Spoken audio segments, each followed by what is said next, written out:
Break के बाद एक बार फिर से स्वागत बा दिल के बात हमार के साथ में। आज बात होता सेक्स आ सेहत के बारे में। डॉक्टर साहब, ब्रेक पर जाए से पहले हम एगो सवाल रुआ से कैले नहीं, एगो कॉलर बनी पहले। हेलो। हाँ सर जी, अपन नाम बताइए, कहाँ से बोलता नहीं? हम सर पंजाब से बोल रहे हैं जी। स्वागत बा, सवाल पूछिए अपन। हमारा नाम सुभाष चंद्र पांडे है सर। जी सुभाष जी, स्वागत बा, सवाल पूछिए। हाँ सर, ऐसा सर कि हैंड प्रैक्टिस करने से क्या स्वास्थ्य खराब हो सकता है? जी, बहुत बढ़िया सवाल पूछनी। आई राउर सवाल नहीं के बहुत लोग के सवाल हुई रुआ माध्यम से, वो सारा लोग के डॉक्टर साहब यहाँ के सवाल बा कि हस्त मैथुन से का नुकसान बा, सेहत पर का नुकसान पड़ी, जवाब दिया जाएगा। जी डॉक्टर साहब, हस्त मैथुन से। हाँ जी, देखिए हस्त मैथुन से कोई प्रॉब्लम ऐसा कुछ खास ना होला जेकरा से कोई प्रॉब्लम होखे, क्योंकि एक जस्ट एक्ट बवे और एक प्रक्रिया बा इजाकुलेशन के, और जौन एक एक्टिविटी बा जेकरा से लोग के आनंद आवेला और इजाकुलेशन भी होला, तो एकरा में कोई नुकसान नहीं। डॉक्टर साहब, दो सवाल हमारे यहाँ बा। पहला कि वैजाइनल इंटरकोर्स और मास्टरबेशन दोनों में से थोड़ा सा अंतर बा कि वैजाइनल जो इंटरकोर्स बा वहाँ पर वैजाइना योनि के जो द्वार पर बड़ा सॉफ्ट होला, लेकिन जब हस्त मैथुन होला तो हाथ यूज कइल जाला, वो हार्ड होला, हार्ड ओमे प्रेशर भी बढ़ जाला, तो उसे का नुकसान ओकरा पेनिस में कोनो ना होला? नहीं, देखिए नुकसान तो कुछ वैसा ना होला, बट एक्चुअली परफॉर्मेंस में थोड़ा अगर ज़्यादा ओकर उत्तेजना बहुत ज़्यादा बा तो हो सकेला कि कई बार ना उत्तेजना में, क्योंकि पेनाइल क्योंकि सॉफ्ट फाइब्रस टिश्यू होला ओकरा में, तो कभी कभी देखल गइल बा कि ओकरा से पेनाइल फ्रैक्चर भी बहुत ऐसा कंप्लेन आयल बा कि जेकरा से पेनाइल फ्रैक्चर हो गइल बा। जी, और बहुत रेयर बा, बट के समय ज़्यादा एक्साइटमेंट से ज़्यादा ओकरा के टू एंड फ्रो मूवमेंट से हो सकेला कि ओकरा में बहुत ज़्यादा उत्तेजना में कुछ समझ में ना आयल और वो स्थिति में कुछ अजीब से एक्ट हो गइल, ओकरा से फ्रैक्चर में ज़्यादा आनंद आवेला। जी देखिए, मेन जौन जेकर जो नेचर बनौले बा, मेल और फीमेल खातिर बनौले बा, तो नेचुरल बा कि फीमेल के साथ ज़्यादा ओकर अनुभव, आनंद के ज़्यादा अनुभव हुई। जो अप्राकृतिक मैथुन बा, एनल सेक्स, ओरल सेक्स का जी देखिए, जवाब ले एगो कॉलर जुड़ल बनी। हेलो। हाँ जी, नमस्ते सर। नमस्ते जी, कहाँ से सर ऐसा है ना, दूसरा क्वेश्चन सर ये है कि हम जैसे हस्त मैथुन करें तो मतलब दिन कितने बार में, कितने दिन बाद करें, कितना, मतलब ये चीज बताएं सर। 2 बार हस्त मैथुन के बीच कितना अंतराल होके के चाहिए? हाँ सर, मतलब जैसे मतलब और एक दिन भर में क्या कितने बार मैक्सिमम कर सकते हैं और उसका क्या लाभ हो सकता है, ये सर बताएं सर। जी देखिए, एकरा में कोई लाभ और नुकसान के कोनो क्वेश्चन नहीं के, एक्चुअली बाकी रउआ कितना कोनो चीज़ के ज़्यादा महत्व देता नहीं। अगर राउर जीवन में अगर ओकर बहुत ज़्यादा महत्व बा तो रउआ जितना टाइम्स अगर राउर इच्छा करे और राउर परमिट करता बॉडी, तो उतना टाइम्स रउआ कर सकता नहीं, ओकरा में कोई प्रॉब्लम नहीं है। जी अच्छा सर, हम पूछा था अप्राकृतिक मैथुन के बारे में कि ओकर का नुकसान का बा? जी देखिए, अप्राकृतिक में एक्चुअली इहो एगो बहुत ज़्यादा कि डिपेंड करला पर्सन टू पर्सन, केहू के कुछ अच्छा लगेला, केहू के कुछ अच्छा लगेला, बट जो भी अप्राकृतिक बावे जो अदर देन जो यूज़ होला वो चीज़ बहुत अच्छा नहीं है, क्योंकि ओकरा से बहुत सारा इन्फेक्शन भी ट्रांसमिट होला और ओकरा से जो यौन रोग बावे बहुत सारा जौन ईजिली हो सकेला, ऐसे अप्राकृतिक ढंग से। तो मैंने रो यही कह के चाहते नहीं कि जौन भी अप्राकृतिक मैथुन बचे, एनल सेक्स होके या ओरल सेक्स होके, वो ज़्यादा खतरनाक बा, मतलब सेक्सुअली ट्रांसमिटेड डिजीज होके की संभावना। हाँ जी, हाँ जरूर, क्योंकि जो योनि होला, योनि के अंदर बहुत ज़्यादा स्टेराइल मीडियम होला, बहुत ज़्यादा वो जी कोई कीटाणु के रहे खातिर ज़्यादा वो मतलब ओकर अनुकूल वातावरण नहीं है, तो बहुत स्टेराइल मीडिया होला। तो ऐसे जहाँ भी रोज मतलब साफ सफाई या साफ सुथरा वाला अगर काम करता नहीं तो ओकरा में खतरा कम बा। हमने कि चूँकि सेक्स और सेहत पर बात करते हैं तो साथ ही जो सेक्स से जुड़ल डिजीज बा, अगर मान लीजिए अनप्रोटेक्टेड सेक्स आदमी करता जी, तो वो हम चाहब कि वो डिजीज पर भी थोड़ा सा संक्षेप में बातचीत हो जाए। जी देखिए, सेक्सुअल ट्रांसमिटेड डिजीज जो मेनली बावे गोनोरिया बा, सिफिलिस बावे, अदर कैंडिडियल डिजीज बावे, तो ये सारा चीज़ और मेन सबसे इम्पोर्टेंट जौन बा आज के बढ़ने मतलब सारा जौन पूरा वर्ल्ड एक में इन्वॉल्व HIV बा जी तो ये एक बहुत महत्वपूर्ण डिजीज बा जेकरा से पूरा वर्ल्ड एकरा के जूझ रहल बा एकरा से। डॉक्टर साहब फिर वापस आओ तनी उ जौन सेहत बा कुछ ऐसा टाइम पीरियड बनल बा का कि अगर मान ली दिन में करी सेक्स या रात में करी सेक्स तो दिन वाला सेक्स सेहत खातिर नुकसानदेह हो सकेला या सुबह करी शाम करी टाइम से कोनो सेक्स के संबंध बा? ना देखिए टाइम से कोनो संबंध नहीं है सेक्स के। जी जी आपन बस हुए बा कि राउर इच्छा जौन बा राउर मतलब दोनों पार्टनर के कि इच्छा कब बावे जी। तो अगर दिन में अगर अनुकूल मतलब अगर अनुकूल इन्वायरमेंट बावे और अगर वो समय परफॉर्म करेगा चाहते हैं तो कोई दिक्कत नहीं है। टाइम के कोई लिमिट नहीं है बट ये बाकी थोड़ा ध्यान ये रखे के बाकी खाना से थोड़ा 2-3 घंटे के गैप होके के चाहिए जो मतलब आइडियली होके जेकरा से कोई प्रॉब्लम ना हो क्योंकि इंडाइजेशन होई तो फिर प्रॉब्लम खाना के बात कहनी हो।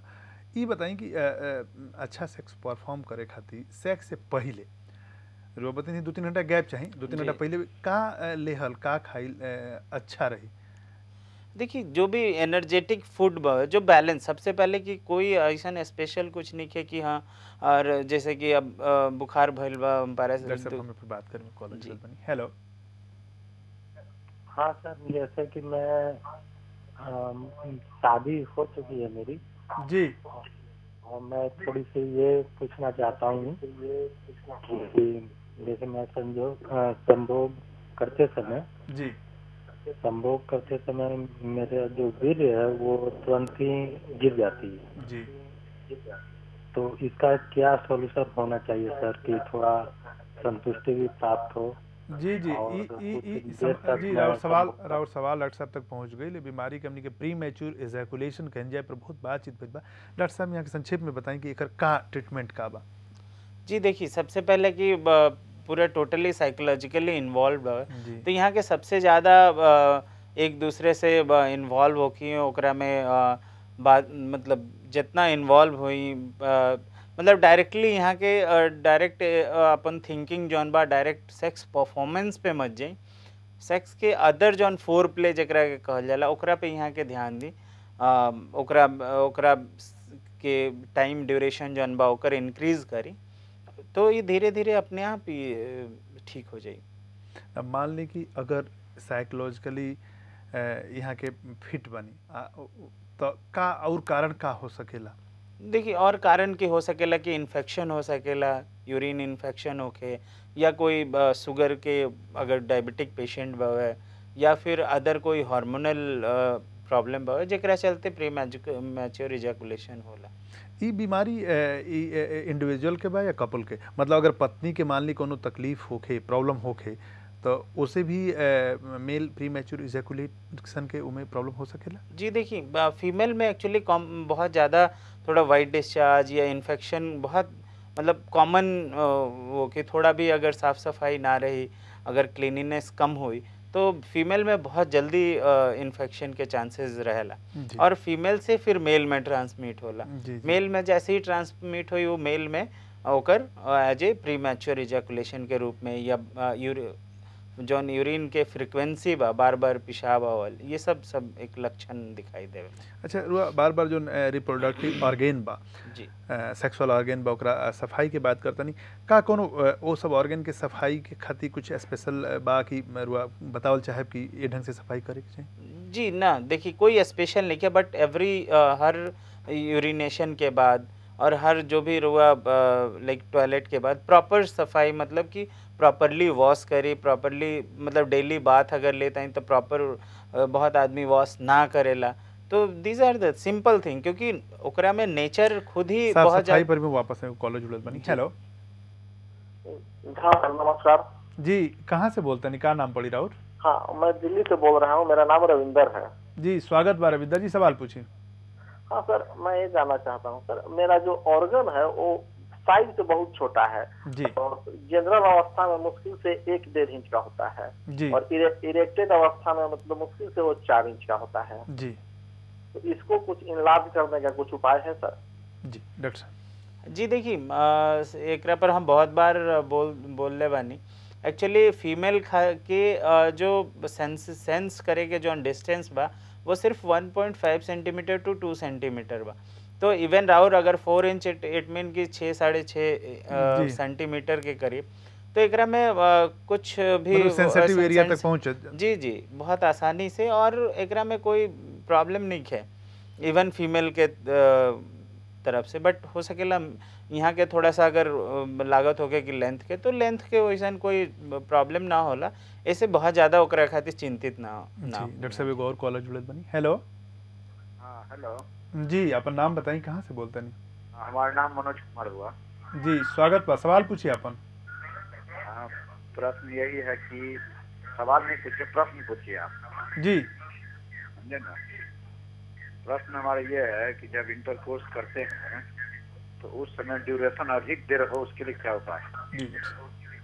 जी देखिए ड्यूरेशन ज़्यादा करे खातिर रुआ जोन शुरू के ड्यूरेशन बा डायरेक्ट जोन माइंड बावे वो डायरेक्ट सेक्स परफॉर्मेंस पे ना जाए के चाहिए। पहले फोर प्ले पे रुआ ध्यान दी, वहाँ से ज़्यादा देर तक इंटरेक्ट करी, एक दूसरे में ओकरा के टाइमिंग स्पेंड करी। जितना ही ज़्यादा स्पेंड करें उतना ही और परफॉर्मेंस ज़्यादा ड्यूरेशन के इंक्रीमेंट हुई। जी डॉक्टर साहब रुआ रिप्रोडक्टिव ऑर्गन की क्लीनिंग्स पर बात करते हैं, साफ सफाई पर। ई स्किन खातिर बहुत सारा अलग अलग सब केमिकल्स भी बनल बा, तो का क्लीनिंग खातिर साबुन इस्तेमाल या कुछ और रुआ बताएं का करे के चाहिए, कैसे ओकर क्लीनिंग करे के चाहिए, रख रखाव? जी साबुन से अगर क्लीनिंग साबुन से क्लीन कर सकता नहीं, और इन मीनवाइल की अगर क्लीनिंग बहुत ज़्यादा अगर डेंस अगर, क्योंकि प्यूबिक हेयर्स भी, क्योंकि हेयर भी एक ओजी एक मीडिया बा जो इन्फेक्शन के ओजी रिटेन कर सकेला, तो मे भी क्लीन करे खातिर ओकरो खातिर रुआ केमिकल यूज़ कर सकता है, जो सिंपल केमिकल बा ओ तो हेयर के अगर ओजी ना रही तो ओकरा से कोई भी इन्फेक्शन या जो भी कीटाणु बा वो ओजी स्टे ना करी। जी जी जी। और फिर रुआ वॉश या जो भी अगर क्लीन करें तो ओजी कोई कीटाणु ना रही। हेलो। हाँ सर, मेरी क्वेश्चन का सर अभी तक जवाब नहीं मिलता है। जी पूछिए, सवाल पूछिए। जैसे कि संभोग करते समय सर मेरा वीर्य सर तुरंत ही निकल जाता है सर, तो उसका क्या उपाय है कि थोड़ा देर बाद मतलब वीर्य निकले और मैं संतुष्टि से प्राप्त? डॉक्टर साहब रुआ सवाल के जवाब देनी है, शायद रुआ समझ ना पैनी है। यहाँ के ये करनी कि रुआ पहले फोर प्ले करी। अब फोर प्ले के मतलब ये होला कि रुआ सेक्स में जाए से पहले और सब जौन चीज बा उसमें ज्यादा टाइम दी। ई साइकोलॉजिकल बा। डॉक्टर साहब एक बार फिर से समझाइए। जी देखिए एक ये बाबा कि सबसे पहले कि साइकोलॉजिकल बार और अपन माइंड सेटअप जौन बा डायरेक्टली सेक्स परफॉर्मेंस पे तुरंत लाइक 5 मिनट इन्वॉल्वमेंट के बाद तुरंत अगर सेक्स पे सेक्स परफॉर्मेंस पे इंटरकोर्स पे चल जाए तो वो ड्यूरेशन शॉर्ट हो जाए। तो ऐसे अपन एक्साइटमेंट जौन बा वो थोड़ा लो लेवल करके और ज़्यादा वहाँ से छेड़ मतलब बातचीत और अलग मतलब एक प्यार के टाइमिंग जौन बा थोड़ा सा वो इंक्रीज जी ये सब पर तो ज़्यादा एक से वो। और एक बाद भी अगर नहीं खे हो तो वो एक टेस्ट कराएं, यूरिन टेस्ट कराएं कि कोई इन्फेक्शन तो नहीं है। ओकरा बाद फिर और अगर ओहू से नहीं के हो तो फिर सेमेन एनालिसिस अगर सीमेन के अंदर भी बीमारी अगर ये लगातार जोन बा एडम से लंबा पीरियड खाती होता तो आप यूरोलॉजिस्ट से जेकर स्पेशल डॉक्टर बा ओकरा से संपर्क कर सकता नहीं। जी डॉक्टर साहब खान पान के बात होता मतलब कि डाइट के कोनो ऐसा खास डाइट बा जो उनकी सेक्सुअल पावर के बढ़ावे लगा कि इधर अखबार में विज्ञापन में बहुत तरह के ऐड आवे लगल बा, तो कोनो खास तरह की चीज़ बा? एक बार ऐसे ही अखबार में पढ़े के मिलल कि जो तरबूज बा वो तरबूज वियाग्रा की तरह काम कर लगा, अगर तरबूज खाई तो सेक्स पावर बढ़ी का? जी देखिए कुछ सारा जो भी हार्मोन है वो काफ़ी सारा नेचुरल ये फ्रूट में और अदर चीज़ में भी या वो सब में मिलेला। लेकिन मेनली जौन बा कि राउर अगर बैलेंस डाइट बावे और या एनर्जी रिच फूड बावे, जो भी ड्राई फ्रूट्स बा या फिर जो दाल बावे रोटी बा, मतलब जो भी एनर्जी रिच बावे या फिर फ्रूट्स बावे जो फ्रेश फ्रूट बा ओकरा में बहुत सारा बहुत ज़्यादा एनर्जी होला। तो अगर रहुआ अपन एनर्जेटिक फूड के अपन रिक्वायरमेंट जो बैलेंस बॉडी के बा जौन अपन लाइक परफॉर्म लाइक जौन भी टाइप के रुआ काम करता नहीं, तो अगर उस हिसाब से अगर उतना एनर्जी रुआ लेता नहीं और साथ में अगर सेक्स परफॉर्म करते हैं तो ओकरा से कोई बेटर सेक्स के पहले सेक्स के बाद तुरंत चूँकि एनर्जी लॉस होता हुआ तो सेक्स के बाद का कुछ ऐसे रिकमेंड करें जो ना कि मैं पिए के चाहिए या खाए के चाहिए या ना कुछ खाए पिए के चाहिए ना, अगर मतलब सीधे बाबा कि वहाँ के इच्छा अगर वहाँ के लागत है कि हाँ हम भूख लग गए तो वहाँ के कुछ खा सकता है नहीं। बट अगर मान ली कि जैसे कोई भी अगर एनर्जी पूरा अगर जितना रिक्वायरमेंट बा जो भी खर्च करे खातिर रिक्वायरमेंट बा एनर्जी वो अगर ऑलरेडी बा और आगे के भी चले खातिर कोई जितना एनर्जी चाहिए उतना अगर बा तो कोई एक्स्ट्रा एनर्जी या एकदम कि हम कुछ एक्ट कैनी और ओकरा खातिर पूरा करे खातिर हमरा कुछ खाए के पड़ी तो ऐसा कोई ये नहीं है।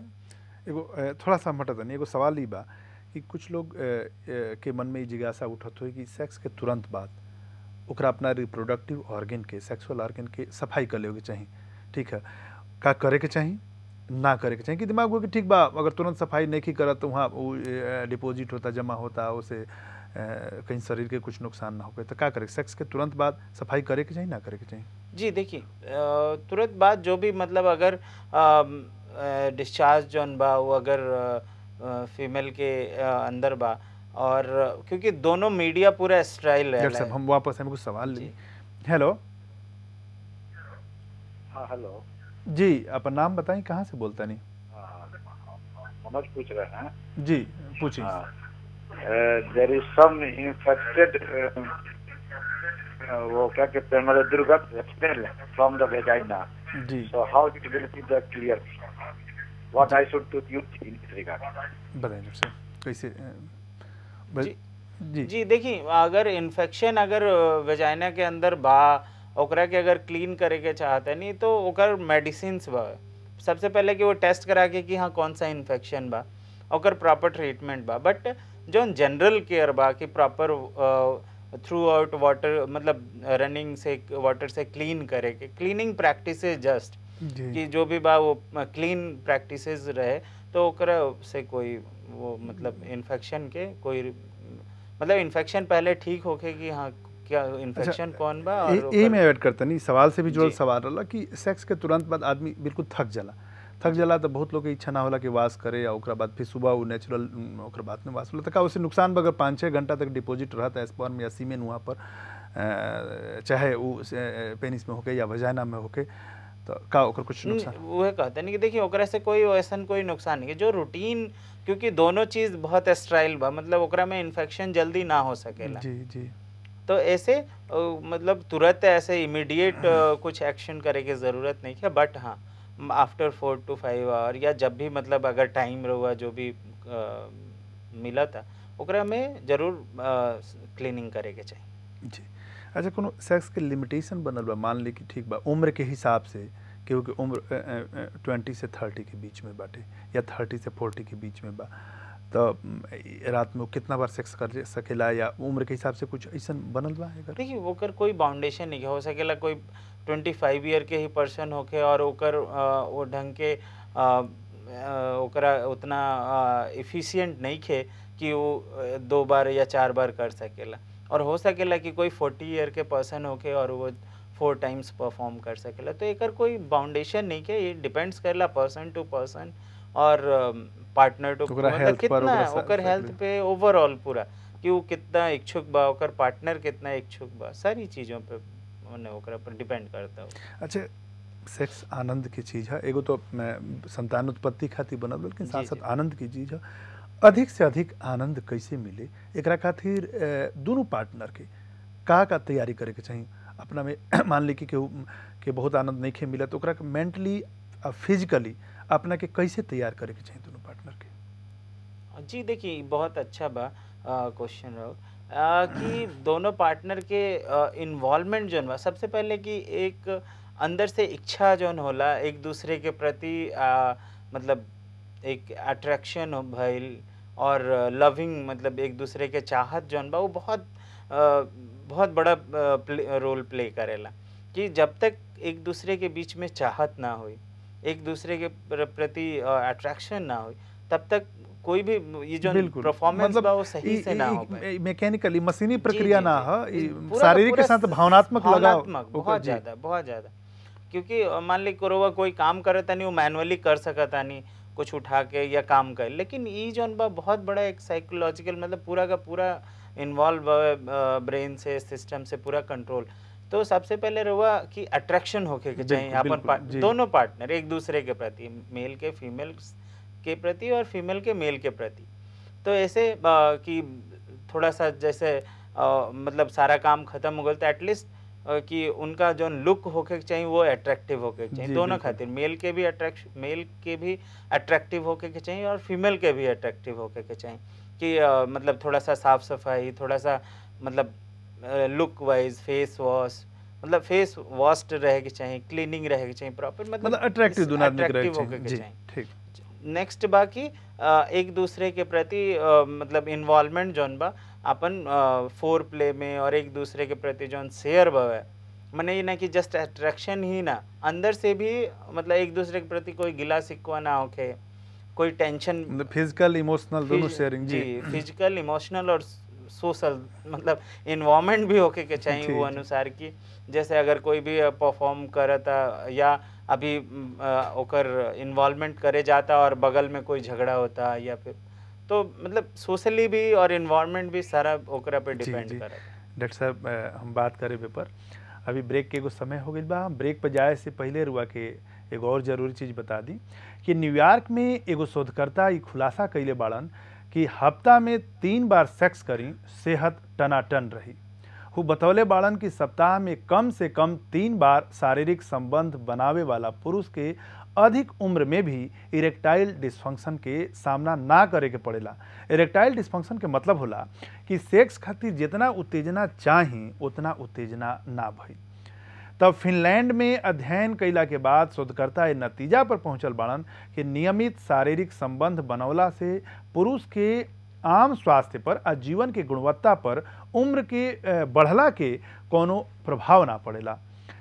यूनिवर्सिटी जौन बा वहाँ के शोधकर्ता ये बतौले बने कि नियमित शारीरिक संबंध शारीरिक शक्ति के बरकरार रखे में मुख्य भूमिका तो निभावे करेला। साथ ही 55 से 75 साल के 989 को पुरुष पर कईल गई अध्ययन में शोधकर्ता लोग ये देखल कि जे लोग अपना पार्टनर के साथ अपेक्षाकृत अधिक बार शारीरिक संबंध बनौलस ओकरा में इरेक्टाइल डिस्फंक्शन के दर कम रहे।